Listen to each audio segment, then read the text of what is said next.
Amén. Bendiciones, mis amados, ¿cómo estamos? Es que el título de esta serie se me olvida, pero si se lo imaginan cómo. Ok.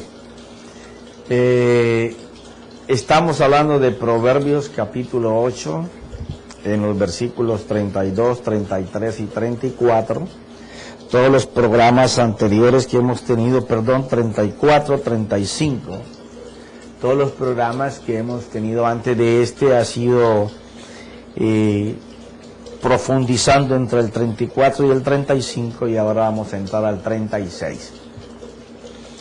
Miramos cómo el Señor llama bienaventurado a aquel que es guiado, dirigido por el Espíritu Santo, sabiendo que tiene un Padre que es justo más que cualquier otro Padre, que es un Padre que le tiene la provisión antes de su necesidad, Él la tiene, que va a llegar al día de la necesidad antes de que tú llegues. Por eso Él preparó la bendición de antemano para el día que te tocará vivir. Lo que es bien difícil para nosotros es que llegamos al día y tenemos la dificultad encima y no tenemos la provisión. Y entonces estuvimos mirando cómo la provisión del Señor no es el dinero que necesitamos para pagar, o no es las medicinas para la enfermedad que te enfermo, y no es el seguro que necesites, o el vehículo, o la casa, o el trabajo. El Señor esconde todo eso bajo la fe y el Espíritu. Y en los capítulos anteriores pudimos mirar cómo una fe que produce es aquella que es dirigida por el Espíritu Santo. Y entonces este hombre de Proverbios capítulo 8, lo que él ha hecho ahí entre el 34 y el 35 es portarse bajo la guianza de la palabra y del Espíritu, por lo cual ha hallado a Dios y ha hallado el favor de Dios. Pero entonces ahora entramos a un fulano que no se manejó de esa forma, que puede ser aquel que está pasando y que se pregunta: ¿por qué no me va bien? ¿Por qué no me salen las cosas bien? Este fulano dice lo siguiente: pero el que peca, y esa palabra sí es fuerte, y fuerte para un hijo de Dios. El que hierra, el que se equivoca, porque cuando tú cometes un pecado, tú le haces un daño a una persona, pero pecas contra Dios. Porque es que pasa lo siguiente: hasta que tú no puedas entender que Dios es perfectamente santo, que Jesucristo es el mismo Dios y Él es perfectamente santo, que el Espíritu Santo es el mismo Dios y es perfectamente santo. La Biblia enseña que lo santo no tiene nada que hacer, ni juntarse, ni unirse con el pecado. Quiere decir que donde hay pecado, Dios no puede estar. Así de fácil. Aquí no hay dos caminos, ni blanco ni gris. Tú quieres caminar de la mano de Dios, tú tienes que caminar esforzándote todos los días en que la palabra de Dios y el Espíritu Santo, que son los que te guían, te lleven a entender el plan de salvación por el cual fuiste salvado, llamado, predestinado, con futuro en el Señor, el plan del perdón de los pecados, el plan de la justificación de la cruz y el plan de la resurrección. Un hijo que no pueda entender esto va a andar dándose tumbos por la vida, errando, cayendo y pecando, porque no conoce quién es. Por eso es que la mayor herencia de una persona tiene que ser Dios, porque cuando tu mayor herencia es Dios, entonces tú eres rico en Él. y el que lo es rico en él, ya miramos que la fe y el Espíritu produce la vida del reino aquí, porque hacemos la voluntad que hacen allá en el cielo, la hacemos aquí también. Entonces ahí sí Él nos puede cuidar, proteger, pastorear, proveer, suplir, sanar, libertar, porque lo dejamos actuar en nuestra vida. Ahí lo que te estoy marcando es que el Evangelio, una vez que llega a tu vida, no es, ay no, yo ahora soy salvo porque recibí al Señor. Así, pero tu conducta sigue igual, tu moral sigue igual, tu comportamiento parece que no haya pasado nada, sigue haciendo las mismas cosas que estabas haciendo antes. Ah, no, pero yo ahora soy hijo porque yo confesé que el Señor era mi Salvador y era mi Señor. Bueno, dice la Escritura que son hijos los que son guiados por el Espíritu. Y el Espíritu usa la fe para poder guiarte. Y lo vamos a ver ahora. Porque en capítulos anteriores yo estaba comentándote que nosotros tenemos una deuda con Jesús. Profeta, eso suena horrible porque dice que Él pagó la deuda y que la hizo gratis. Ah, sí. Ahora la vamos a ver para que tú te des cuenta que Él lo que hizo fue que te quitó el yugo del pecado y te puso el yugo de Él. Así lo dice la Escritura. Quiere decir que la vida de Dios tiene que alterar tu manera de hablar, de pensar y de actuar. Tú no puedes seguir siendo el mismo hombre lleno de errores, pecados, faltas, con una boca sucia, con hechos sucios y decir que eres hijo. Él dice que por los frutos vamos a ser conocidos y llamados como hijos. A la iglesia primitiva no fue que Jesús dijo, a ustedes los voy a llamar cristianos. No, es que el testimonio de su caminar hacía que toda la gente dijera, esos son los seguidores de Cristo. Cristianos, seguidores de Cristo. Ajá, sí. Entonces aquí cuando empezamos a mirar lo que le va a pasar a aquel que no está parado en los postes de la entrada al reino y no está atento, velando cada puerta, es aquel que ignora que hay una puerta que se llama Jesús y que hay unas puertas que se llama el reino y que en cada puerta hay una bendición para ti. Cada puerta tiene la respuesta para tu aflicción. Esas puertas se llaman gloria. Porque dice Filipenses 4:21 que todas nuestras necesidades serán suplidas conforme a la gloria en Cristo Jesús. Entonces, si eso es así, cada puerta pertenece a la respuesta de una necesidad, pero todas las puertas del reino son la gloria de Dios. Claro, porque la gloria de Dios exhibe la respuesta sobrenatural de Dios. El ignorar todo esto hace que el creyente camine dándose trastazos, porque todavía es baby, es un niño pequeñito. Mira lo que dice la Escritura. Pero el que peca contra mí, a sí mismo se daña. Wow. ¿Te acuerdas que comencé diciendo de que cuando nosotros cometemos adulterio, fornicación, robo, estamos en enredos, en bochinches, en difamación, bueno, todos los problemas que conocemos como la raíz de un pecado, siempre la mayoría, casi de la totalidad de ellos, le estamos haciendo daño a una persona, salvo aquellos que tienen que ver personalmente con nosotros. Porque, por ejemplo, cuando tú haces pornografía, te estás dañando tú mismo. Si tú tienes una pareja, pues estás haciendo daño a tu pareja, pero si tú estás solo, te estás haciendo daño tú solo. Pero la mayoría de todos los pecados conllevan hacerle daño a otras personas. Entonces tú le haces daño a otras personas, pero pecas contra Dios, te colocas en deuda con Dios. Entonces, él está hablando de esta persona que peca contra Dios. Él le hizo daño a una persona cuando él pecó, pero ahora pecó contra Dios y al pecar contra Dios se hace daño a él mismo. profeta, yo quiero que eso como que usted me lo explique un poquito mejor.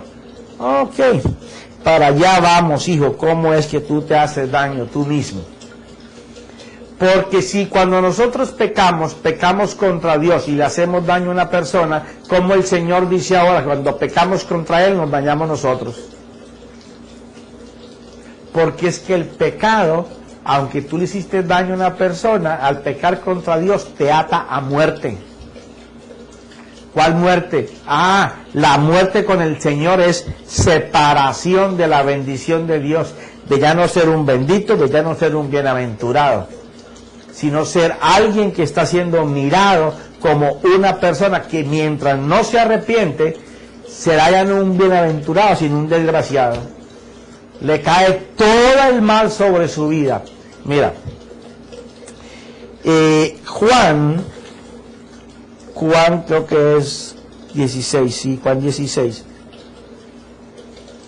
Jesús hablando antes de su partida del plan que iba a seguir el Espíritu y la Palabra.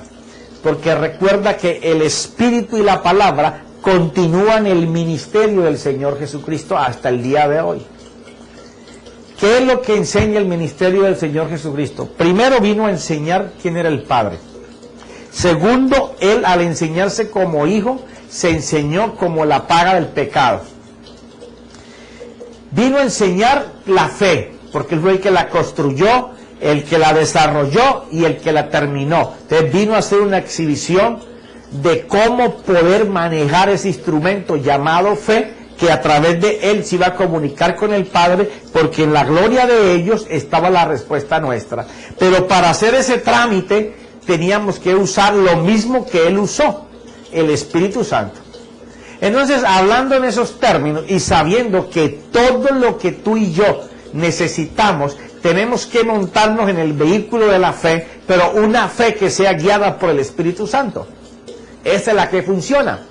Entonces dice en Juan 16, 7, dice, pero yo os digo la verdad, yo os digo la verdad, os conviene que yo me vaya, porque si no me voy, el Consolador no vendrá a vosotros, pero si me voy, os lo enviaré.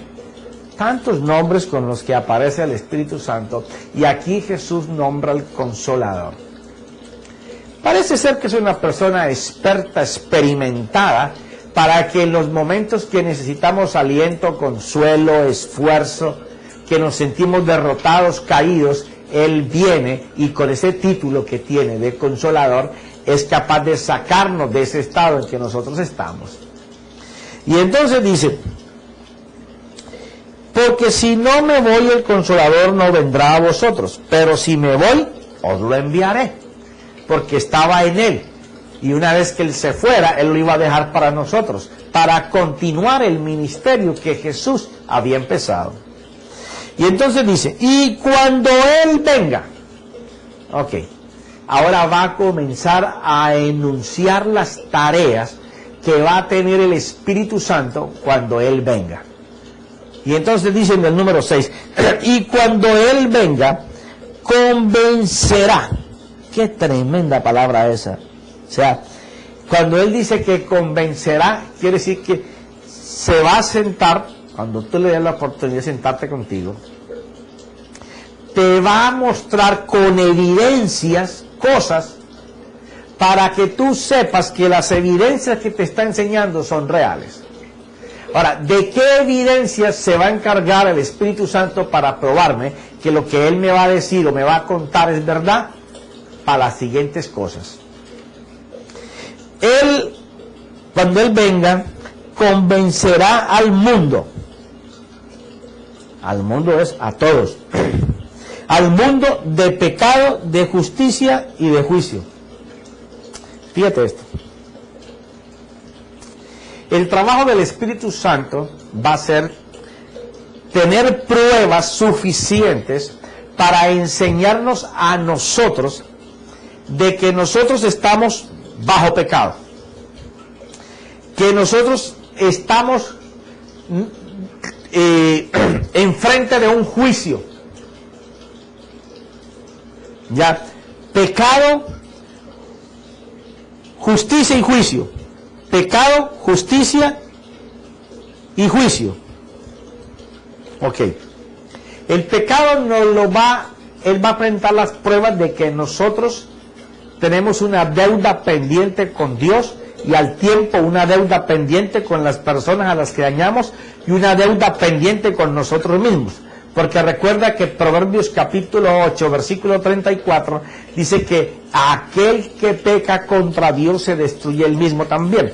Entonces, Él viene a enseñarte eso.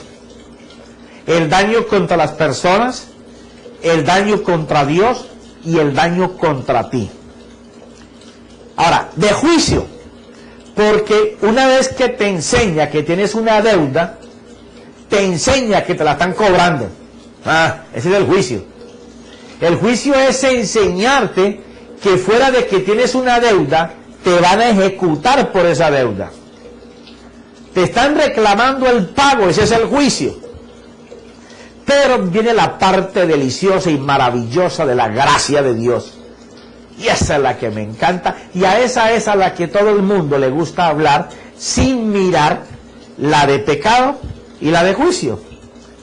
Por eso es que no amamos y no reconocemos al Padre y al Hijo y al Espíritu.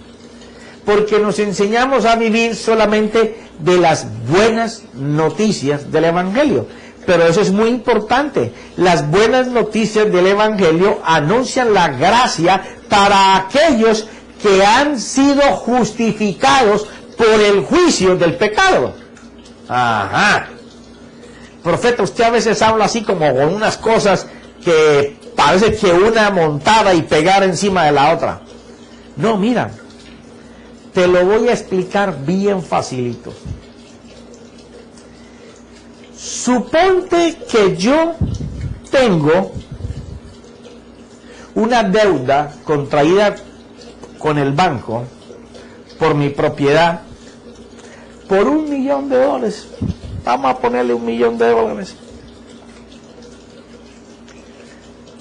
Se acaba el trabajo, no tengo de dónde echar mano, comienzan a pasar los meses y los meses y los meses, y yo he firmado que si yo no puedo pagar la casa, di otras prebendas en caso de que yo no las pudiera pagar, me las quitaran.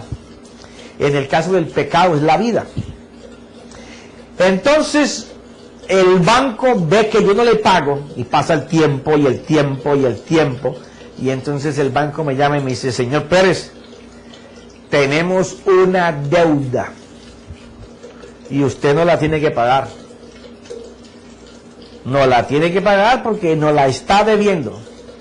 Vamos a llevarlo a la corte, a juicio, para que usted responda por esa deuda.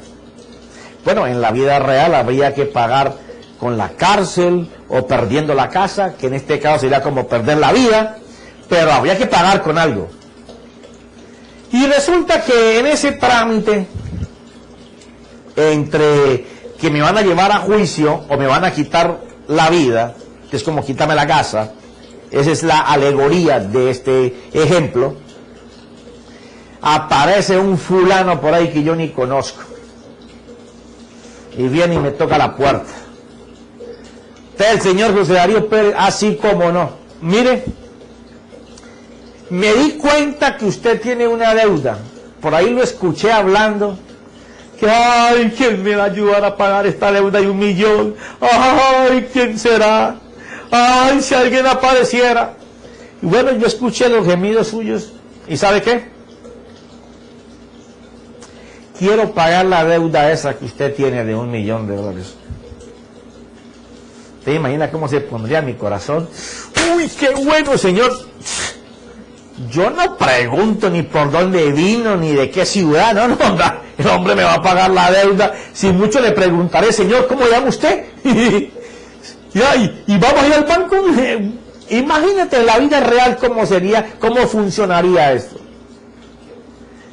El hecho es que el hombre se presenta con su maleta para pagarme la propiedad que voy a perder, por la cual me van a llevar a juicio, o me van a quitar la casa, que en la alegoría sería como quitarme la vida, y va conmigo al banco, y cuando yo entro al banco todo el mundo dice: ¡ah! Allá viene ese señor que no paga la casa hace como 7 meses. Míralo, qué escarado. Míralo, ahí viene todo el mundo apuntándome el dedo. ¡Ah, se mala paga! Pero resulta que yo voy entrando allí con el mandamás. Y abre la maleta ahí al frente del cajero y dice, la cuenta del señor José Darío Pérez, de la propiedad donde él vive. Ah, sí. ¿Qué va a hacer, señor? No, sáquela porque la va a pagar toda. ¿Te imaginas todo el mundo así? ¡Wow! Yo quisiera que me la pagara a mí también. Y el hombre llega, abre la maleta y me la paga. Ok. Ya no tengo deuda. ¿Sí o no? Si él me pagó mi casa, ya no tengo deuda. Ahora, ¿cómo se sentiría una persona que iba a ser ejecutada o en la cárcel o con su vida porque no podía pagar su propia deuda, su deuda? Y que otra persona venga y lo salve o de la cárcel o le restituya la vida.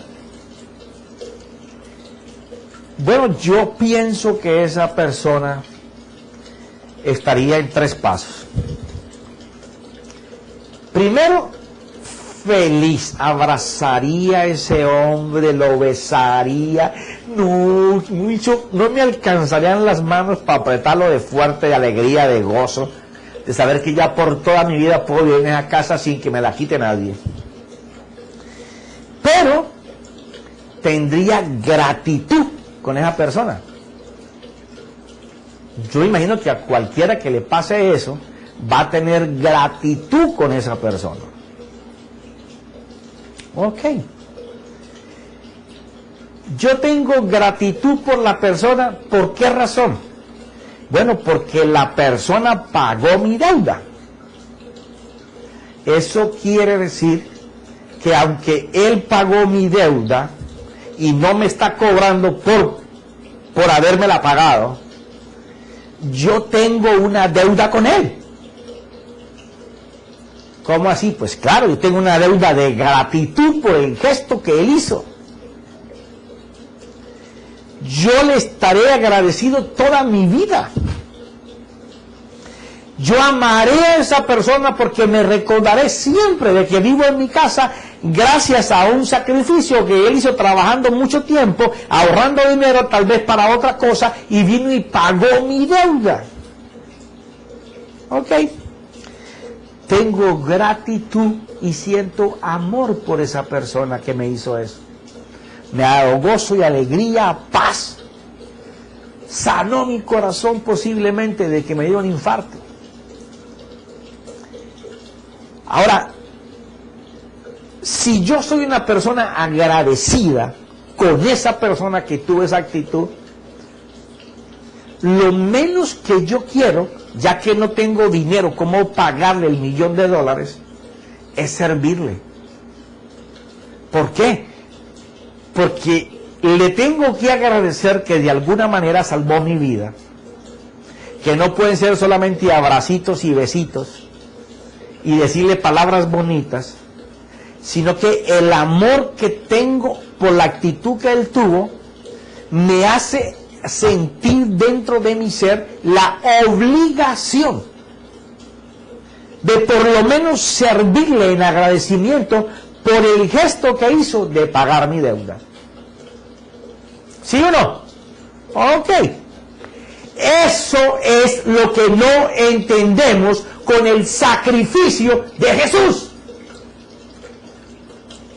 Porque como no pasó así con dinero, con bienes, no podemos entender que nuestra vida estaba perdida, iba a la muerte, y la muerte era el infierno. Como tú no conoces el infierno, como yo no conozco el infierno, como no sabemos cómo se vive allí, no sabemos reconocer la deuda. Como tampoco vistes la sangre del Señor, no vistes sus clavos, solamente los has visto por Hollywood, que te los ha mostrado en películas y te duele y lloriqueas ese día, pero tú no puedes valorar el sacrificio hasta que tú no sepas cuánto vale tu libertad.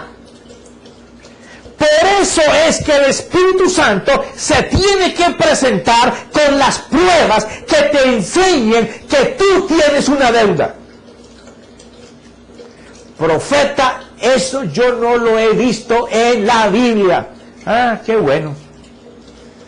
Qué bueno que me digas eso. Te vi la mano levantada por allá. Si tú no entiendes que tienes una deuda, que sería lo más lógico, lo más razonable, si alguien pagó el precio de tu muerte dándote vida, es que tú le debas a esa persona el que estés vivo. ¿Por qué una persona que recibe un milagro de sanidad, aun los primeros meses de la euforia, está en deuda con el Señor? Y no sabe qué hacer con él, pero después le olvida. Porque no valoró lo que Dios hizo. Otros toda la vida lo están valorando. Pero como se trata de que la Escritura nos enseñe que lo que yo te estoy diciendo, de que tú y yo tenemos una deuda por la vida que vamos a tener en la eternidad y por la que nos tenemos que dar aquí en la vida, porque ese es el motivo por el cual nuestra fe no funciona, porque no somos deudores a Dios, sino deudores a nosotros mismos. Y aunque el Espíritu Santo nos enseña las pruebas, no las valoramos. Entonces nos hacemos daño nosotros mismos, le hacemos daños a otras personas y pecamos contra Dios. Y cuando el campo espiritual de tu alma está bajo error, bajo pecado, bajo falta, como tú le quieras llamar, no vas a tener la vida de Dios, no vas a tener la bendición de Dios. Mira, deja tu dedito ahí en Juan 16 porque no hemos avanzado ni una línea. Ve ahí a Romanos. Romanos capítulo 8. Te voy a leer 2 versículos. 3 te voy a leer. El primero, que es el que tú estás esperando que yo te lo explique. Romanos 8:1. Por consiguiente no hay ahora condenación.